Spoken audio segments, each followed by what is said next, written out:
Salut, bienvenue dans le fond du garage, partie 1, 2, 3, 4 déjà pour la réalisation de la structure de la Momus. C'est essentiellement de l'habillage, de la décoration.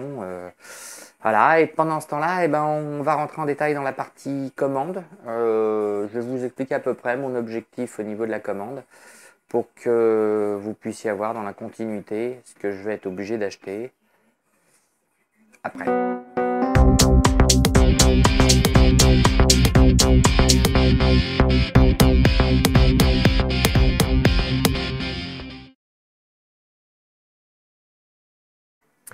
Alors, cette partie-là, cette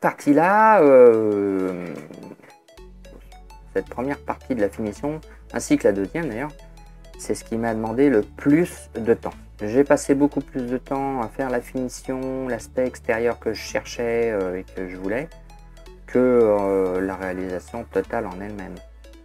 Faut bien dire ce qu'il y a. Alors c'est sûr, j'aurais pu m'en passer, mais moi j'aime bien avoir des outils quand je les fabrique, qui ont un aspect plaisant, qui correspondent à mes besoins, mais aussi à mes envies, que je puisse avoir plaisir à regarder la CNC quand elle va être 90% du temps posée dans mon garage sans forcément tourner.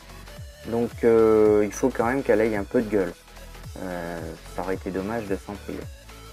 Sinon, à part ça, on va parler un peu de la partie électronique, on va dire générale. Donc on a parlé déjà des rails que je vais acheter, du type de rail, les servomoteurs que je vais aussi être obligé d'acheter.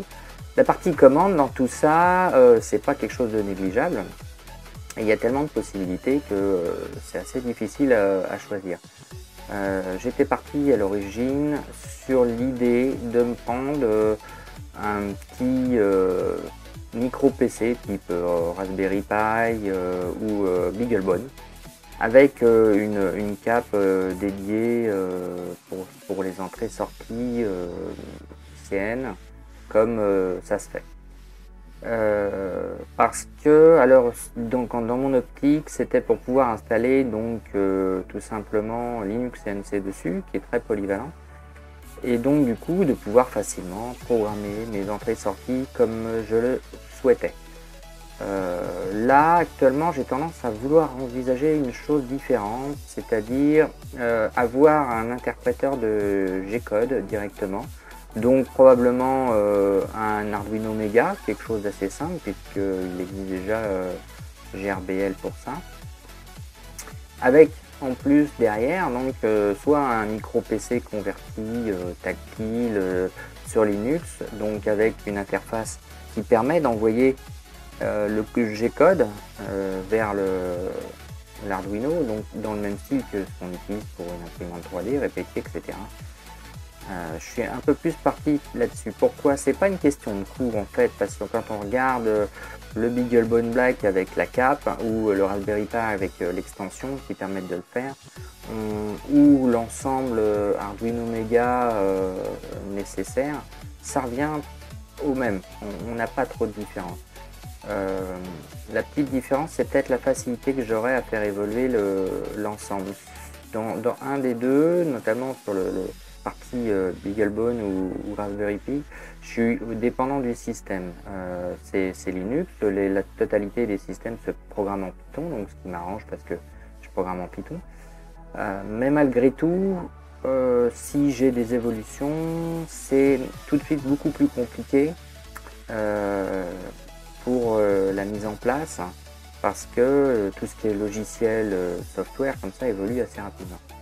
Alors que d'un autre côté, au niveau de l'Arduino, on a tout de suite un programme qui est figé, mais qu'on peut scinder, rajouter des petits blocs au besoin, sans être vraiment trop gêné. Il n'y a pas spécialement de limite, sur les autres non plus, mais c'est beaucoup plus souple.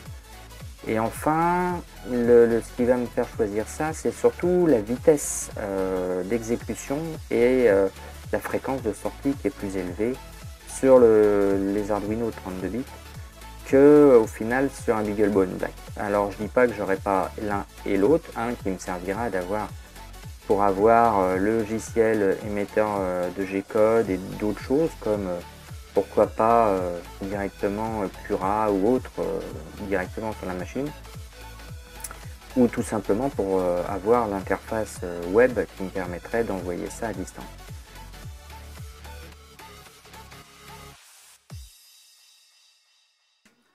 Alors voilà, ça a bien avancé quand même, hein. Il reste une dernière partie, la partie 5. On se retrouvera, j'espère, très bientôt pour la suite. À bientôt dans le fond du garage et n'hésitez pas à vous inscrire, à vous abonner, à mettre un petit pouce bleu.